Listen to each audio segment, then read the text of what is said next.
المصطفى بلغ مقاصدنا واغفر لنا ما مضى يا واسع الكرم يا رب بالمصطفى بلغ مقاصدنا واغفر لنا ما مضى يا واسع الكرم محمد سيد الكونين والثقلين والخليقين من عرب ومن عجم يا رب بالمصطفى بلغ مقاصدنا واغفر لنا ما مضى يا واسع الكرم هو الحبيب الذي ترجى شفاعته لكل هول من الأهوال مقتحم يا رب بالمصطفى بلغ مقاصدنا واغفر لنا ما مضى يا واسع الكرم يا رب واجعل رجائي غير منعكس لديك واجعل حسابي غير منخرم يا رب بالمصطفى بلغ مقاصدنا واغفر لنا ما مضى يا واسع الكرم وامن على جمعنا الحاضر بمغفرة تمحو خطايانا في بدء ومختتم يا رب بالمصطفى بلغ مقاصدنا واغفر لنا ما مضى يا واسع الكرم وصل ربي على المختار ما طلعت شمس النهار ولاحت أنتم ظلمي يا رب بالمصطفى بلغ مقاصدنا واغفر لنا ما مضى يا واسع الكرم والآل والصحب والأنصار من تبعه هداه واعترفوا بالعهد والذمم يا رب بالمصطفى بلغ مقاصدنا واغفر لنا ما مضى يا واسع الكرم بسم الله الرحمن الرحيم بسم الله الرحمن الرحيم لا إله إلا الله لا إله إلا الله أستغفر الله أستغفر الله اللهم صل وسلم اللهم صل وسلم على سيدنا محمد على سيدنا محمد وعلى آل سيدنا محمد وعلى آل سيدنا محمد وافتح لنا به أبواب علمك كما فتحتها على أنبيائك وعلمائك المتقدمين والمتأخرين وانشر علينا رحمتك يا ذا الجلال والإكرام. بسم الله الرحمن الرحيم. الحمد لله رب العالمين اللهم صل وسلم على سيدنا محمد الفاتح لما أغلق والخاتم لما سبق ناصر الحق بالحق والهادي إلى صراطك المستقيم وعلى آله وأصحابه حق قدره ومقداره العظيم. سبحانك لا علم لنا إلا ما علمتنا إنك أنت العليم الحكيم ولا حول ولا قوة إلا بالله العلي العظيم. رب اشرح لي صدري ويسر لي أمري واحلل عقدة من لساني يفقهوا قولي أما بعد. Ma'asyiral hadirin jamaah yang dimuliakan, dibanggakan oleh Allah Subhanahu wa taala.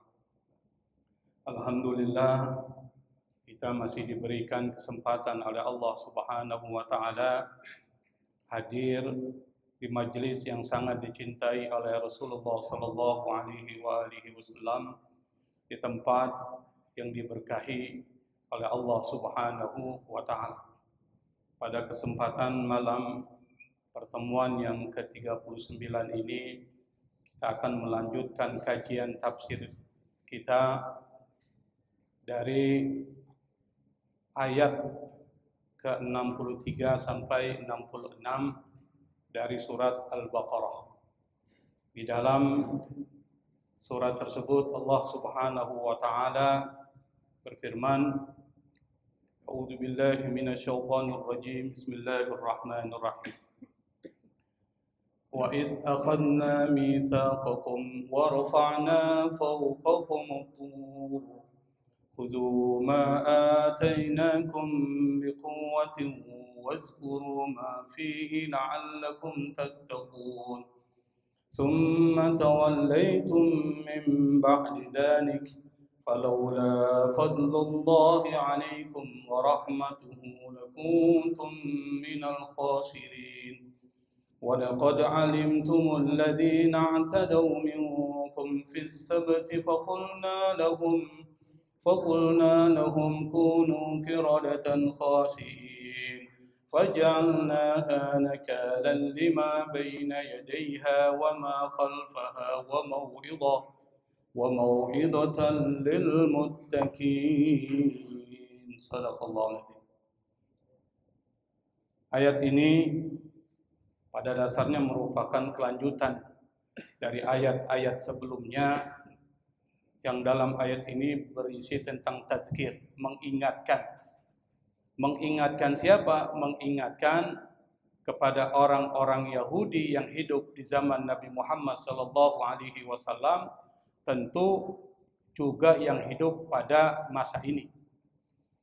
Apa yang diingatkan oleh Allah Subhanahu wa taala, wa iz akhadna mitsaqakum ay uzkuru ya bani Israil hina akhadna minkumul ahdal muakkad al-muwassaqa bi anwa'il mawathiq. Kata Allah Subhanahu wa taala, ingatlah wahai Bani Israel, hina akhadna minkumul ahdal muakkad, ketika kami membuat perjanjian kepada kalian. Al-muwassaqa bi anwa'il mawathiq, yang perjanjian itu mencakup berbagai macam perjanjian. Jadi orang-orang Bani Israel itu termasuk orang-orang yang banyak membuat perjanjian kepada Allah Subhanahu wa taala. Ini perlu dicatat. Yang nanti perjanjian itu selalu diingkari oleh orang-orang Bani Israel. Anda bisa bayangkan, mereka membuat perjanjian dengan Allah, tapi mereka sendiri yang mengingkari perjanjian tersebut. Di dalam Al-Quran, kalau kita membaca Al-Quran itu banyak perjanjian-perjanjian yang diceritakan oleh Allah Subhanahu wa taala dalam Al-Quran. Misalnya dalam surat Al-Baqarah ayat 83 yang nanti insya Allah akan dibahas pada pertemuan-pertemuan yang akan datang. Apa? Perjanjian yang pertama kata Allah adalah janganlah kalian menyembah kecuali kepada Allah. Wa iz akhadna mitsaqa bani Israil la ta'buduna illallah. Yang pertama, jangan menyembah kecuali Allah. Berarti orang-orang Bani Israel itu selalu membangkang penyembahan selain Allah Subhanahu wa taala. Sebagai contoh misalnya permintaan mereka kepada Musa diciptakan satu Tuhan. Yang kita pernah jelaskan, apa itu? Patung anak sapi itu. Yang kedua, Allah buat perjanjian kepada mereka, wabil walidaini ihsana, kepada orang tua hendaklah berlaku baik. Itu perjanjian dibuat oleh Allah.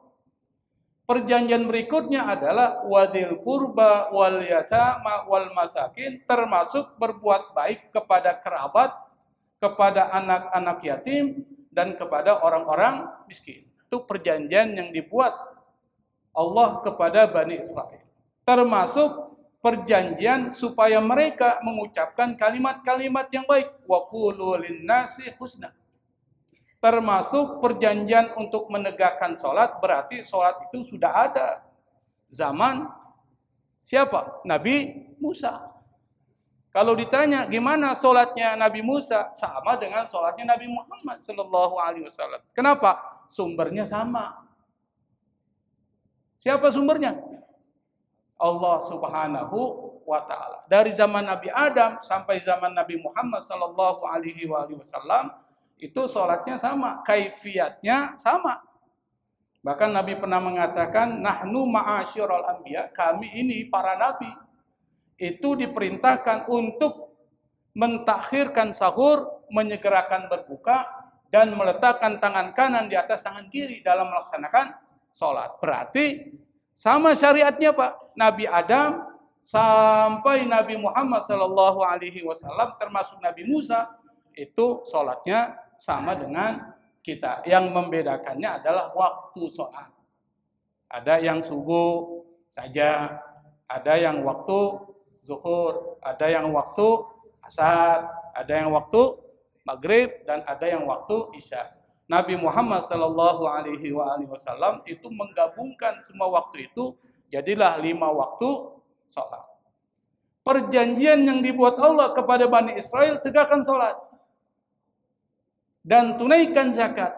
Tetapi Allah mengatakan, summa tawallaitum illa qalilan minkum, tetapi kalian berpaling, tidak memenuhi janji yang dibuat oleh Allah Subhanahu wa taala. Itu diingkari lagi.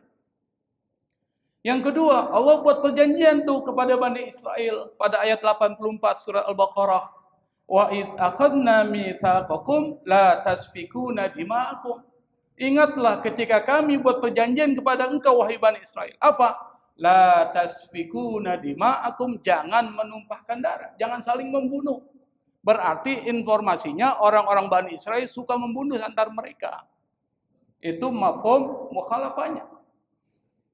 Yang kedua, wala tukhrijuna anfusakum min diyarikum. Jangan kalian mengusir diri kalian dari tempat kalian. Tetapi sekali lagi mereka mengingkari apa yang dibuat perjanjian antara mereka dan Allah Subhanahu wa taala. Dan perjanjian yang ketiga dalam surah An-Nisa 154, itu Allah sudah membuat perjanjian kepada mereka. Salah satu isi perjanjiannya adalah la ta'du fis sabti, jangan melampaui batas pada hari Sabtu, yang nanti kita akan ceritakan. Jadi hari raya orang-orang Bani Israel itu khusus untuk melaksanakan ibadah, jangan melaksanakan aktivitas apapun itu di hari Sabtu. Kalau kita hari apa Pak? Kita hari Jumat, mereka hari Sabtu. Tetapi nanti perjanjian yang dibuat oleh Allah itu diingkari, dibatalkan oleh mereka sendiri. Kita akan ceritakan nanti. Kemudian Allah Subhanahu wa taala mengatakan wa rafa'na fawqakumut tur. Kemudian Allah angkat di atas kalian bukit Tur Sina. Tapi sebelum perjanjian ini dibuat oleh Allah Subhanahu wa taala, sebelumnya kita harus cerita background-nya, latar belakang dari kenapa ini terjadi perjanjian antara Allah Subhanahu wa taala yang disebutkan dalam ayat-ayat ini. Kita pernah ingat Pak ya, pada pembahasan sebelumnya itu ada satu episode perjalanan Nabi Musa. Kita bicara episode lah, karena Nabi Musa tuh episodenya banyak tuh. Kalau dibuat film, filmnya panjang banget tuh. Seperti Nabi Yusuf tuh, itu banyak episode itu. Dan itu pernah dibuat film, filmnya banyak sekali tuh. Beberapa episode. Nah, satu ketika dulu kita pernah cerita dalam ayat sebelumnya, Nabi Musa kan pernah naik ke atas gunung Tur Sina. Tur, itu disebut dengan Tur Sina. Di mana tuh? Di Sinai, di gurun Sinai. Kenapa Nabi Musa naik ke gunung Tur Sina? Untuk menerima Taurat.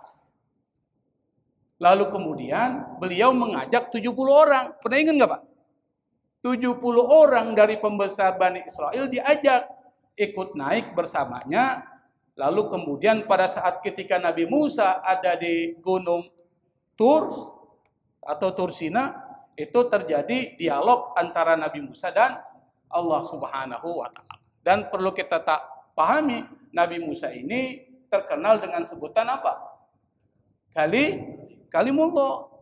Jadi Nabi Musa termasuk orang yang diajak dialog oleh Allah Subhanahu wa Ta'ala. Maka Nabi Musa kalau menerima wahyu langsung dialog dengan Allah. Nah, pada saat ketika terjadi dialog itu, dialog antara Allah dan Nabi Musa didengar oleh 70 orang itu. Lalu 70 orang itu minta kepada Nabi Musa agar mereka juga bisa melihat Allah secara langsung. Kenapa? Karena ciri orang-orang Bani Israel itu adalah mengukur segala sesuatu dengan material yang terlihat. Itu orang-orang Bani Israel. Sampai dengan orang-orang Yahudi, ukurannya materi. Segala sesuatu yang tidak masuk di dalam otaknya dan tidak bisa dilihat, itu mereka pertanyakan.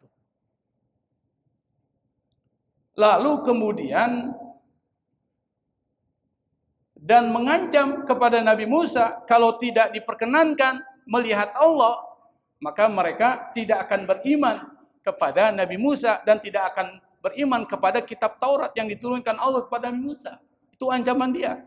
Dan itu direkam oleh Allah yang kita baca pada pertemuan sebelumnya. Wa iz qultum ya Musa lan nu'mina laka hatta narallaha jahrah. Pernah dibahas itu Pak? Pernah kan? Ingatlah ketika kalian berkata, ya Musa, wahai Musa, lan nu'mina laka, kami tidak akan pernah beriman kepada engkau. Lan dalam bahasa Arab itu an-nafyu lil istiqbal. Tidak akan pernah. Hatta sampai narallah, kami melihat Allah jahratan dalam bentuk yang terang menerang, betul kelihatan fisiknya. Lu bayangkan tuh. Orang Bani Israel. Ada Nabi Musa masih seperti itu. Lalu kemudian Allah menghukum mereka fa'akhazatkumus sa'iqatu, lalu kemudian Allah matikan mereka. Sampai kemudian Nabi Musa bermohon kepada Allah agar mereka dihidupkan kembali. Akhirnya Allah karena cinta kepada Nabi Musa, mereka pun dihidupkan kembali dan terjadilah perjanjian yang kedua ini. Perjanjian apa? Perjanjian yang disebutkan dalam ayat ini. Apa perjanjiannya? Perjanjiannya itu adalah khudhu ma atainakum biquwwatin wazkuru ma fihi la'allakum tattaqun. Jadi Nabi Musa bersama dengan orang-orang Bani Israel dan orang-orang Bani Israel itu membuat perjanjian dengan Allah Subhanahu wa Ta'ala. Dan bahkan Allah itu mengangkat warafa'na fawqakumut tur. Allah angkat di atas mereka itu gunung Tur Sina. Bayangkan ini Allah buat perjanjian, tapi Allah ancam gunung Tur Sina diangkat di atas mereka. Kalau mereka tidak mau mematuhi, Allah akan lemparkan gunung itu. Itu kan luar biasa, Pak. Kenapa? Karena Allah tahu Bani Israel wataknya seperti itu. Sampai diancam gunung Tur Sina. Yang gunung Tur Sina ini adalah yang disebut dengan Jabal Musa, gunung Nabi Musa, yang terletak di semenanjung Sinai itu. Sinai, di mana Sinai itu Pak? Di Mesir. Dan sekarang jadi tempat wisata itu. Tempat wisata yang paling indah yang ada di Mesir, namanya Sinai. Di situ ada gunung Tur Sina yang tingginya 2.285 meter. Bayangkan Allah angkat tuh gunung, dia diletakkan di atas mereka. Kalau mereka tidak lagi mau mematuhi perjanjian yang dibuat oleh Allah, ini gunung akan dilemparkan kepada mereka. Itu luar biasa tuh, perjanjian dibuat sampai Allah ancam. Perjanjian Sinai. Wa rafa'na fawqakum tur, kami angkat kata Allah di atas mereka apa?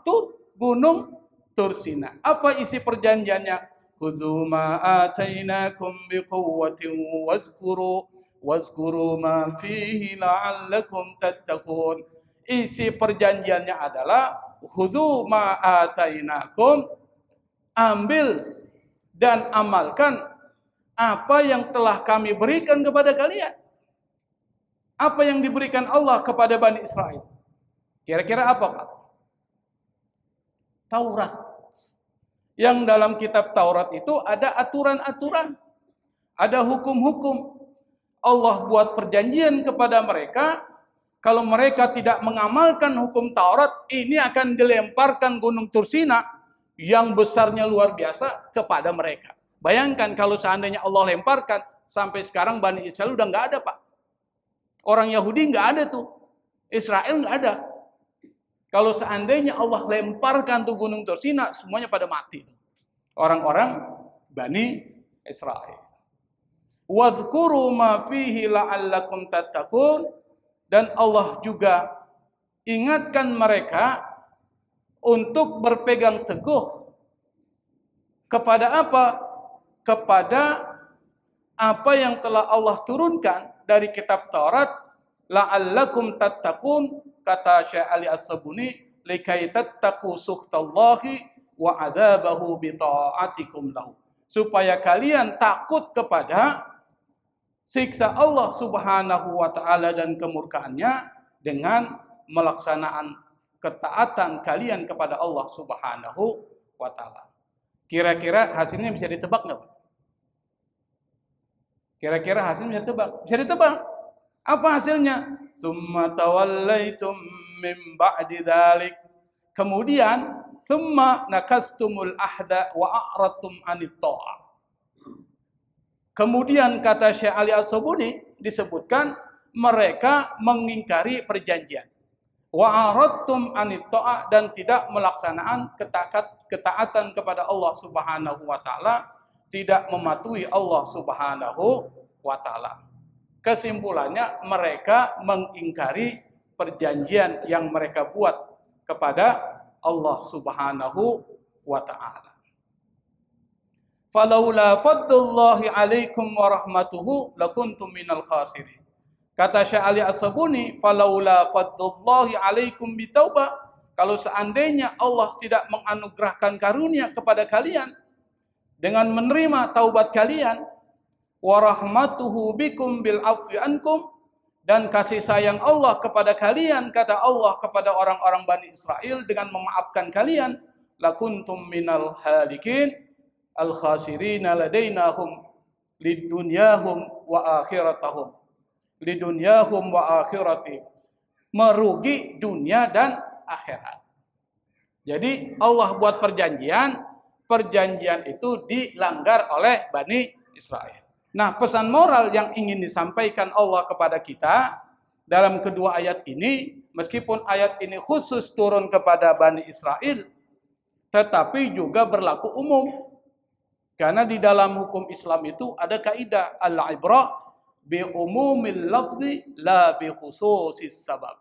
Yang diambil itu adalah pesan dari lafaz yang bersifat umum, bukan dari sebab yang bersifat khusus. Meskipun sebabnya ini terkait dengan Bani Israel, tapi lafaznya adalah kalau kalian membuat perjanjian dengan Allah, jangan pernah mengingkari perjanjian. Itu pesan moralnya. Nah, disinilah kemudian kita bahas terkait dengan persoalan janji. Janji itu ada dua, Pak. Janji dengan Allah dan janji dengan siapa? Dengan manusia, itu dua. Kalau janji dengan Allah, kita sudah membuat perjanjian pada saat ketika berada di alam janin itu. Apa perjanjiannya? Alastu bi rabbikum. Bukankah aku ini Tuhanmu? Kalian semua ini, kata Allah, itu sudah buat perjanjian pada saat di alam janin. Ini semuanya pernah di alam janin nggak Pak? Ada yang nggak pernah di alam janin, langsung brojol gitu? Nggak ada kan? Nah, pada saat berada di alam janin, itu terjadi perjanjian. Apa perjanjiannya? Alastu birabbikum, apakah aku Tuhanmu? Apa kata kita? Qalu bala syahidna. Kami menjadi saksi ya Allah, engkau adalah Tuhan. Ketika mengatakan dan membuat perjanjian engkau adalah Tuhanku, berarti semua yang Allah perintahkan harus dijalankan. Dan diperkuat oleh Allah pada saat ketika kita sholat 5 waktu, kita baca doa iftitah. Di situ buat perjanjian lagi. Cuma kita nggak tahu tuh isinya perjanjian. Apa?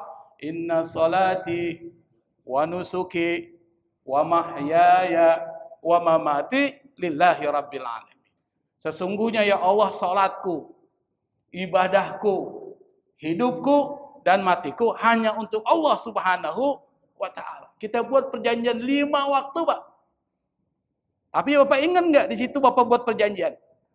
Tidak. Ada yang nakal. Daripada nanti buat perjanjian sama Allah, saya nggak usah baca doa iftitah. Ada yang nakal begitu supaya nggak buat perjanjian dengan Allah Subhanahu wa ta'ala. Tetapi tidak. Perjanjian dengan Allah kita sudah buat. Makanya Allah mengatakan dalam Al-Quran, wa aufu bi ahdillahi idza ahadtum wa la tanqudul aymana ba'da tauqidiha. Penuhi janji yang telah Allah buat kepada kalian idza ahadtum, apabila kalian berbuat janji kepada Allah. Jadi kalau kita membuat janji kepada Allah, penuhi. Wala tanqudul aymana ba'da tauqidiha. Jangan kalian membatalkan dan mengugurkan sumpah-sumpah setelah kalian membuat perjanjian dengan Allah Subhanahu wa ta'ala. Maka menepati janji itu menjadi penting. Pernah ada satu ketika Pak datang seorang laki-laki kepada Nabi. Lalu ia berkata, ya Rasul, saya punya ibu, tapi ibu saya sudah meninggal dunia. Sementara ia mempunyai tanggungan puasa sebulan yang belum dia bayarkan.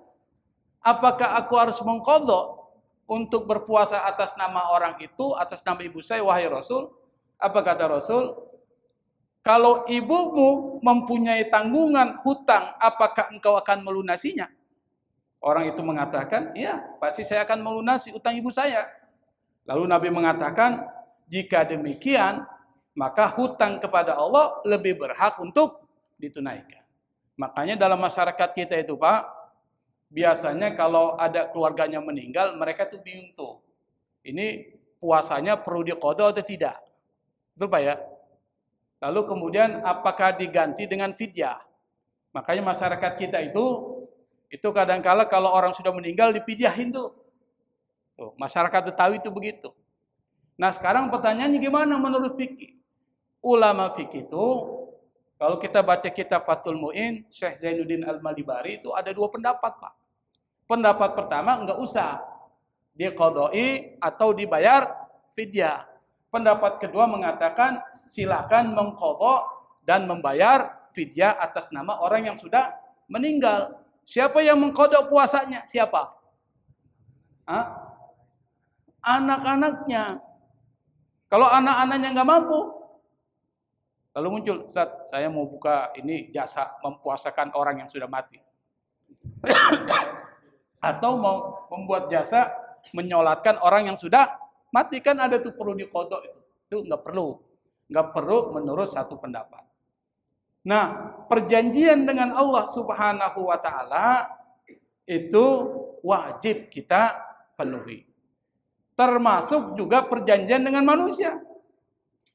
Bahkan saking pentingnya memenuhi janji dengan manusia sampai Nabi mengatakan, barang siapa yang membuat perjanjian dengan manusia tapi tidak menepati janji tersebut, maka ia akan mendapatkan laknat dari Allah, laknat dari malaikat, dan laknat dari seluruh umat manusia yang ada di muka bumi.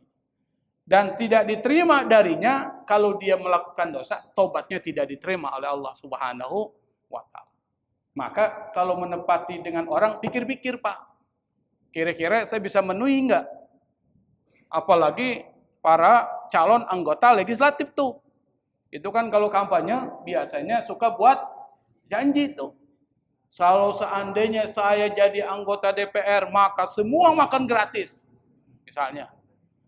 Dipilihlah dia jadi anggota DPR. Ternyata makan masih bayar. Berarti dia telah mengingkari janji. Apa hukumnya? Dilaknat oleh Allah, dilaknat oleh malaikat, dilaknat oleh seluruh umat manusia. Dan kalau dia tobat tidak diterima oleh Allah Subhanahu wa ta'ala. Apalagi para pimpinan kita, Pak. Kalau buat perjanjian, kalau saya nanti jadi presiden A, B, C, D, tidak dipenuhi janji-janji itu, ingat. Ini terkait dengan janji dengan rakyatnya. Kalau seandainya tidak memenuhi, maka hati-hati. Makanya kita kalau membuat janji, lihat-lihat dulu. Kira-kira bisa nggak memenuhi janji. Makanya, kata Allah dalam Al-Quran, kalau kita membuat sesuatu, maka kita bilang apa? Insya Allah. Tapi insya Allahnya orang Indonesia, pasti nggak jadi. Itu bedanya. Harusnya insya Allah kalau ada waktu saya akan datang. Tapi insya Allah orang Indonesia itu insya Allahnya Abu Nawas. Insya Allah.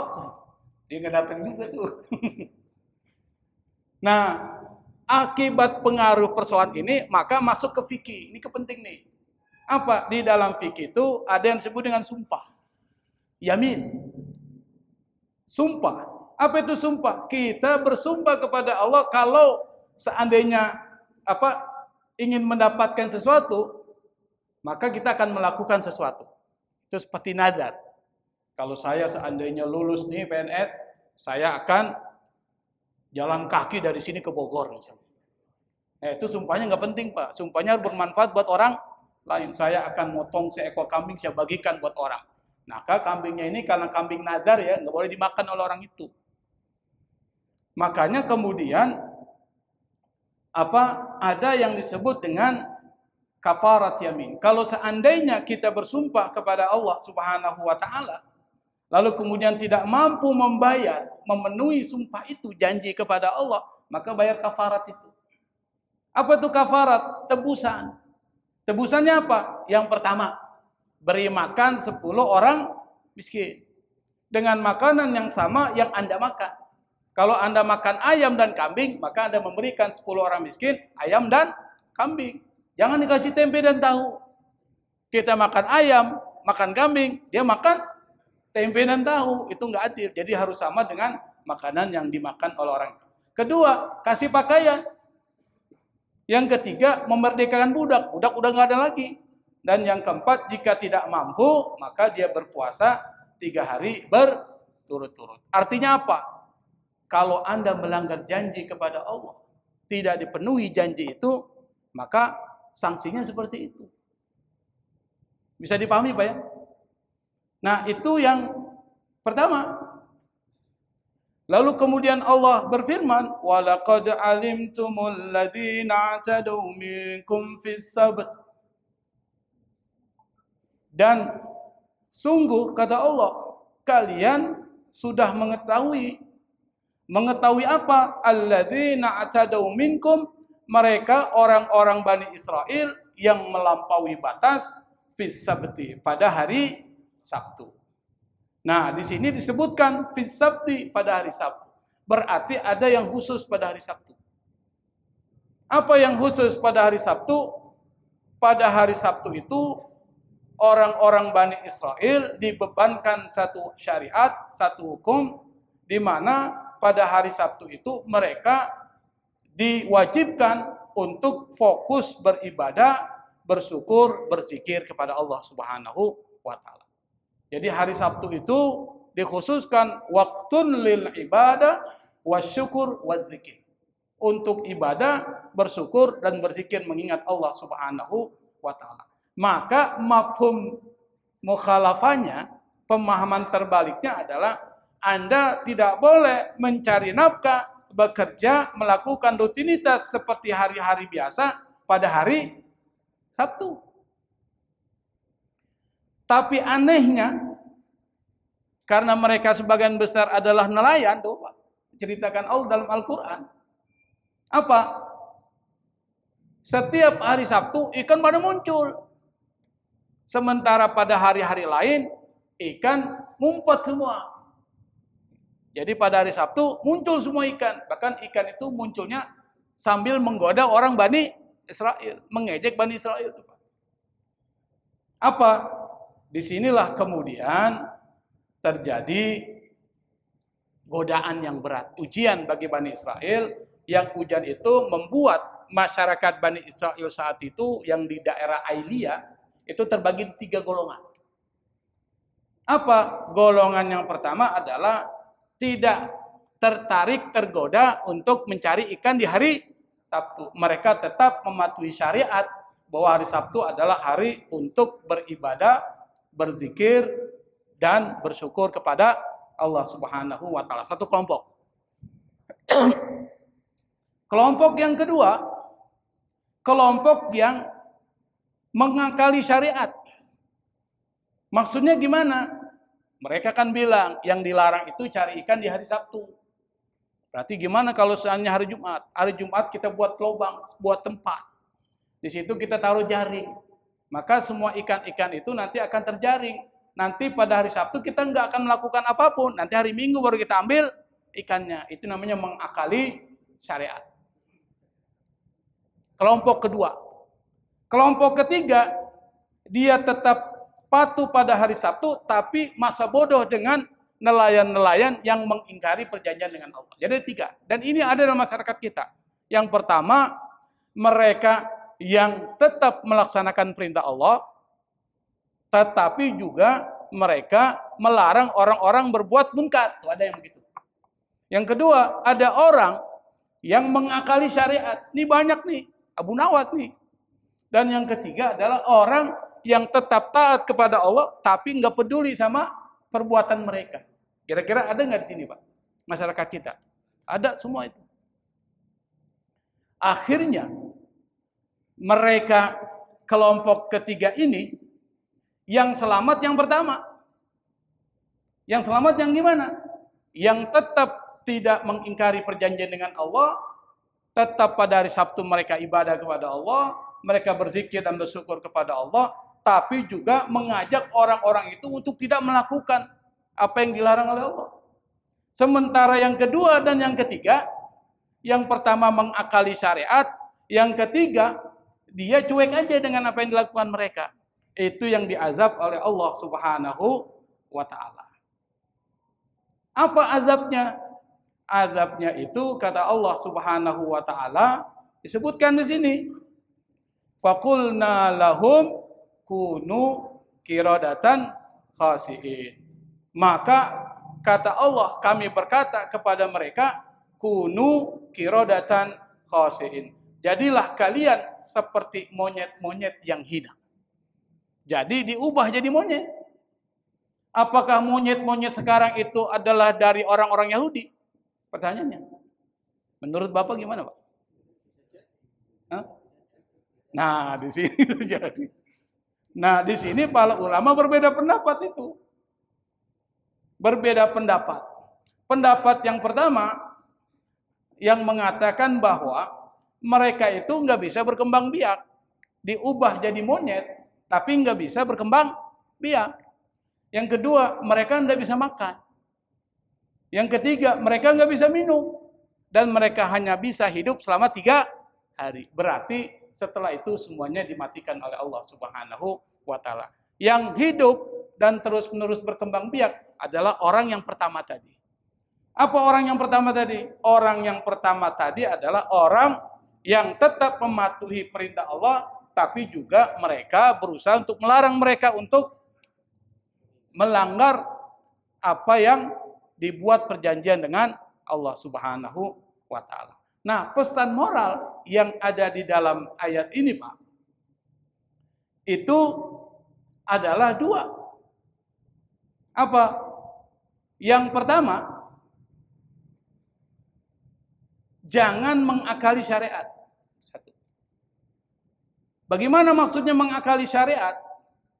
Allah Subhanahu wa Ta'ala itu sudah menentukan aturan-aturan seperti itu. Jangan dibuat aturan sesuatu yang seakan-akan mengikuti aturan tapi sebenarnya melanggar aturan. Dan itu banyak dilakukan oleh orang-orang Bani Israel. Apa contohnya? Contoh. Di dalam bahasa Arab namanya hilah. Di dalam fikih itu ada yang disebut dengan hilah. Hila itu legal secara hukum, tapi tidak etis. Menurut hukum itu boleh, tapi tidak etis. Tidak etis maksudnya apa? Tidak pantas dilakukan oleh orang itu. Nah, ini yang terjadi dalam Mahkamah Konstitusi. Secara hukum sah, tapi menurut etika itu tidak beretika. Bisa dipahami nggak, Pak? Ini sudah terjadi pada zaman Bani Israel. Sebagai contoh, yang disebut dengan hilah yang dilarang oleh Allah Subhanahu wa taala itu merekayasa hukum. Yang haram jadi halal.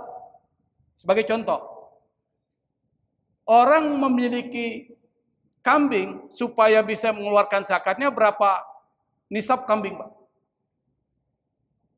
40. Kalau Anda punya kambing sebanyak 40, maka wajib mengeluarkan zakat berapa kambing? 1 ekor kambing. Dan waktunya 1 tahun, haul. Bisa dipahami nih ya? 1 tahun disebut dengan haul, dan cukup nisab 40 ekor kambing, keluarkan zakatnya 1 ekor kambing. Nah, saya belum sampai bulan ke-12, bulan ke-11, kambing itu saya kasih ke istri saya. Berarti kambing saya kasih ke istri saya 1, tinggal berapa kambingnya, Pak? 39, wajib nggak saya mengeluarkan zakat? Nah, nanti berlalu 1 tahun, 12 bulan, bulan ke-13 tuh, artinya dari tahun pertama, saya bilang sama istri saya, kembalikan kambing saya. Kembalikan. Jadi berapa lagi? 40. Itu namanya hilah.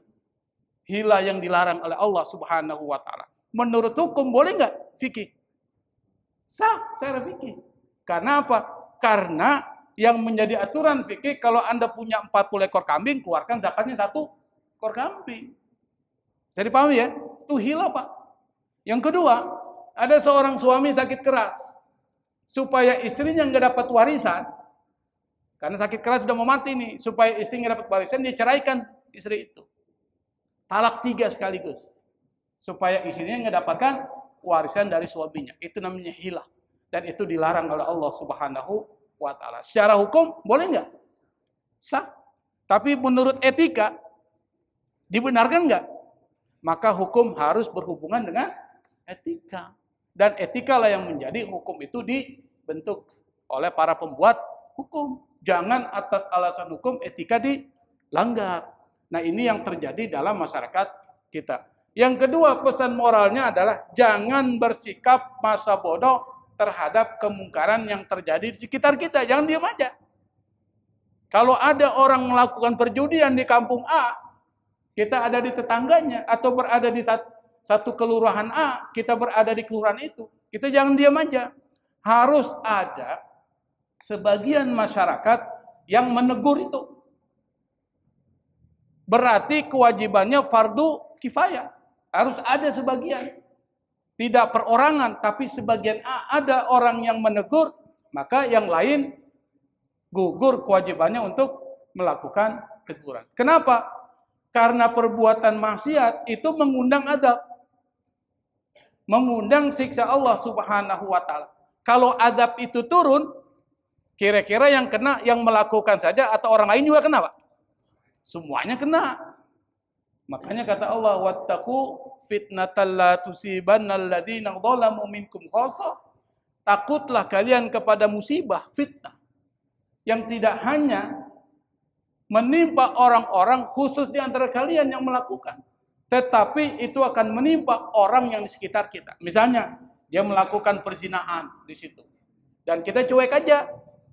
Nah, Allah berikan azab. Azabnya apa? Longsor tanah itu. Kira-kira apakah tanah itu longsor cuma di rumah doang? Kira-kira tetangganya kena nggak, Pak? Kena semua itu. Makanya jangan cuek. Kalau ada orang melakukan perbuatan munkar, apalagi munkar itu bisa mengundang azab Allah Subhanahu wa taala, maka ditegur. Kalau kita nggak mampu negur, kita pakai aparat. Aparat apa? Aparat pemerintah atau aparat hukum. Panggil RT. Kalau RT nggak sanggup, panggil RW. RW nggak sanggup, lurah. Lurah nggak sanggup, camat. Jadi terus ke atas. Supaya apa? Ini perlu selesaikan karena ini bisa akibatnya berbahaya. Dan ini sudah dicontohkan oleh Allah Subhanahu wa taala dengan contoh umat-umat terdahulu yang banyak dibinasakan oleh Allah karena mereka itu tidak saling mencegah kemungkaran yang terjadi di masyarakatnya seperti yang dilakukan oleh Bani Israel. Nah, kalau aparatnya pencuri, ya repot juga. Itu persoalannya juga. Maka harus ada yang disebut dengan seleksi yang ketat kan. Misalnya Allah pernah mengatakan, ini terakhir. Apa kata Allah? Lu'inal ladzina kafaru min bani Israil ala lisani Dawud wa Isa bin Maryam. Dzalika bima asaw wa kanu ya'tadun. Kanu la yatanahuna an munkarin fa'alu. Labisa ma kanu yaf'alun. Kata Allah, orang-orang kafir dari Bani Israel itu dilaknat oleh Allah Subhanahu wa taala berdasarkan lisan Nabi Daud dan lisan Nabi Isa ibnu Maryam. Kenapa? Dzalika bima asaw wa kanu ya'tadun. Karena itu disebabkan karena mereka melakukan kemaksiatan dan karena mereka melakukan sesuatu yang melampaui batas. Apa yang melampaui batas? Kanu la yatanahawna an munkarin fa'alu. Mereka itu tidak pernah saling berupaya untuk mencegah kemungkaran yang mereka lakukan. Jadi cuek aja. Biarin aja lah. Apa yang manfaatnya buat saya kalau saya tegur dia? Itu hati-hati, Pak. Kekhawatiran kita adalah ketika Allah marah, lalu kemudian diberikan azab karena tidak ada orang negur, itu azab akan menimpa kampung tersebut. Dan itu sudah banyak dicontohkan oleh Allah Subhanahu wa taala dalam Al-Qur'an. Dan ayat terakhir adalah faja'alnaha nakalan lima baina yadayha wa ma khalfaha wa mau'izatan lil muttaqin. Kata Allah, apa yang terjadi yang disebutkan tadi dijadikan mereka itu kerak lalu kemudian dimatikan oleh Allah Subhanahu wa taala. Kata Allah, kami jadikan itu pelajaran.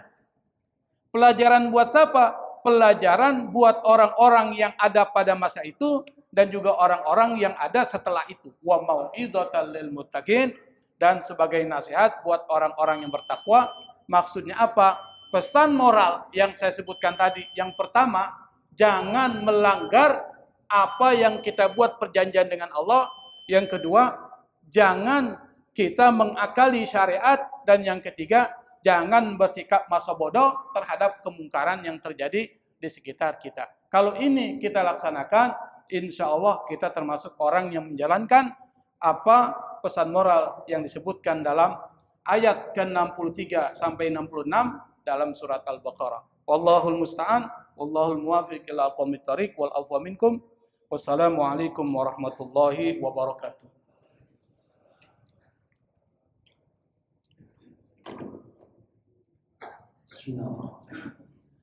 Alhamdulillah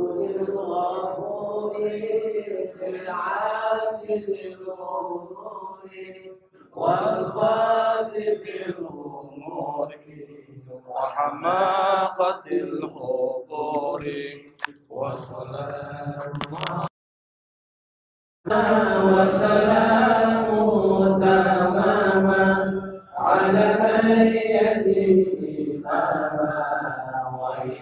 وأنبياء ختاما وعلى الآل الكرام وأصحابك النجوم في قوة المرام للأرض والأعجام يا ربنا اعترفنا بأننا اقترفنا وإننا أسرفنا وعلى لظى أشرفنا فتب علينا توبة تغسل كل حوبة واستر لنا العورات وآمن الروعات واغفر لوالدينا ربي